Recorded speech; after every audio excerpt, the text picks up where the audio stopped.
Welcome back to the Crypto Arc. This is Jay. I'm here to give you some updated cryptocurrency news as well as some funny news on what's happening, not in the market, but in Canada, because I'm from Canada. Before I get started, I just want to say nothing in my video is financial advice, so please do your research. Use the information that I get, research on that, and basically expand your knowledge. All right, here we have 40 laws of power. You make your enemy respond in your own terms. And currently, right now, I'm my own enemy. Why? Because I told myself last night that I wake up and then go for a jog. I didn't do that yet. So I guess I'm going to do it right after I make this video. All right, Verasity. This is one of my bullish picks. So right now they're creating an initiative to basically get more Verasity ambassadors, or basically they're getting more influencers to promote their product. And the incentives are you earn VRA coins, which is an asset, so you're not getting paid in like fiat money here.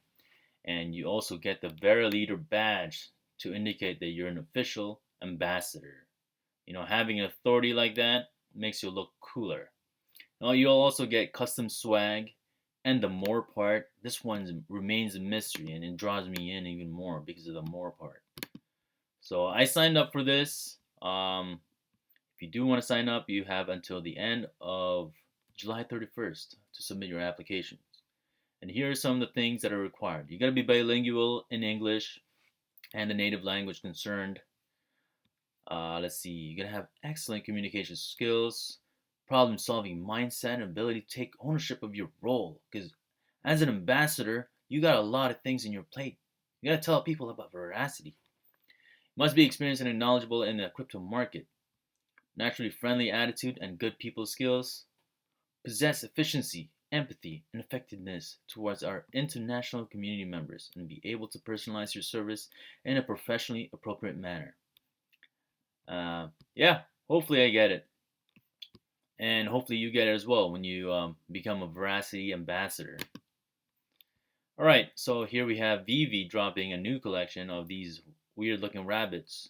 And for those of you that are not aware of Vivi, they have a bunch of licensed collectibles. Some of them are actually DC, Star Trek, Ghostbusters, Tokidoki, Powerpuff Girls, Adventure Time, DC. Oh, Black Man. Wow. Okay, I messed up there. I meant to say Batman, Black and White. I did not mean to say Black Man right away. We have Bombshells. Oh, Harley Quinn, Black and White and Red. Back to the Future, Superman. Oh, it's the same again. But you know, they have more. It's not just 12 licenses that they have in their disposal. They actually have way more than this. Let me see if I can find it. So, yeah, this is how their collectibles look like, and then you can display it using your camera. So it's kind of like playing Pokemon Go. If you guys have ever played Pokemon Go, so especially the new augmented reality thing that's happening right now. So yeah, here are the rabbits again. Oh my goodness, they got a knife. So I don't know how little kids are gonna view this and how it's going to affect their minds, because stuff like this is what usually helps inspire killers at a young age.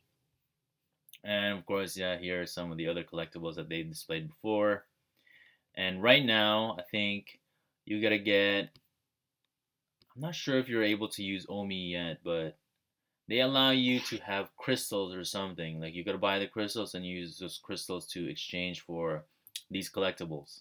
I tried to get the Back to the Future car, because you can, with that car, you can actually move it around as if you have a remote control inside the virtual world. So it's actually kind of cool. So if you're not invested in Vivi yet, you might want to start looking into them, because I do believe that their NFTs are going to be high in demand in the future, as well as their OMI coin. This is their native coin that they use to exchange. I'm not sure if that is available yet, right now. They're still probably doing some updates here and there.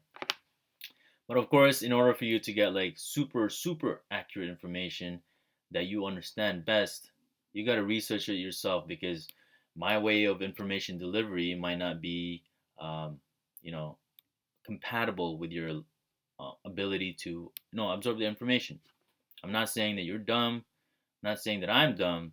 It's just that certain people uh, just need to be spoken in a different angle. That's just my opinion and my experience.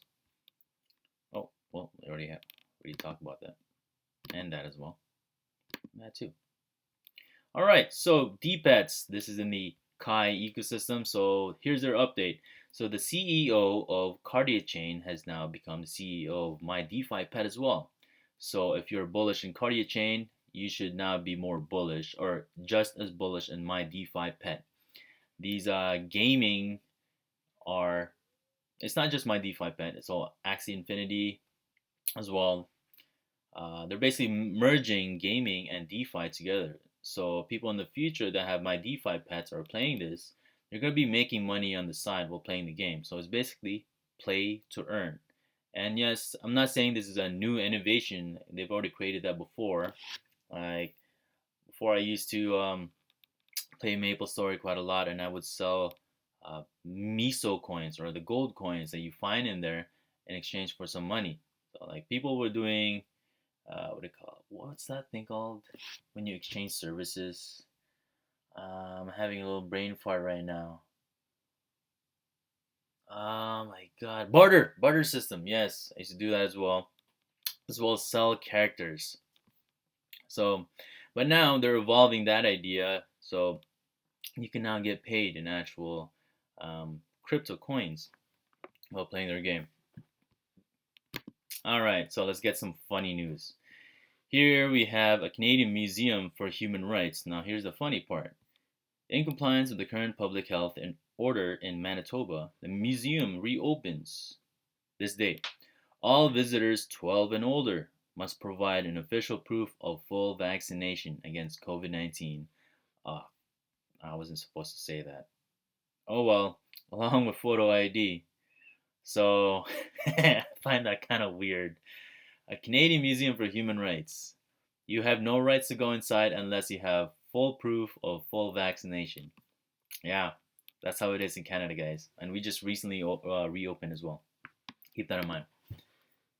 All right, here we have Busta Rhymes buying Bitcoin. So this is kind of good news for mass adoption because Busta Rhymes himself is a pretty popular rapper or hip hop artist. And so his followers are going to start getting into not only Bitcoin, but the whole entire crypto space. He was sold on how Elon Musk phrased the statement, and he got him thinking, man. So we never know. Maybe Busta Rhymes later on could be making a new rap song that involves Bitcoin and cryptos in general. And yeah, the New World Order will keep doing this, guys. Will keep promoting all these celebrities to basically push crypto. I'm not saying he got paid by the New World Order. I haven't made any connections yet, but I'm pretty sure some of these other celebrities like Elon Musk got paid by the New World Order to basically buy Bitcoin and talk about it. And I remember last year, Elon Musk or Tesla, it made like less than $1 billion in sales revenue, but for some reason they were able to buy 1.5 billion worth of Bitcoin around last year or early this year. So that made no sense to me. So the only way for that to make sense is if he got funded by someone else in the background.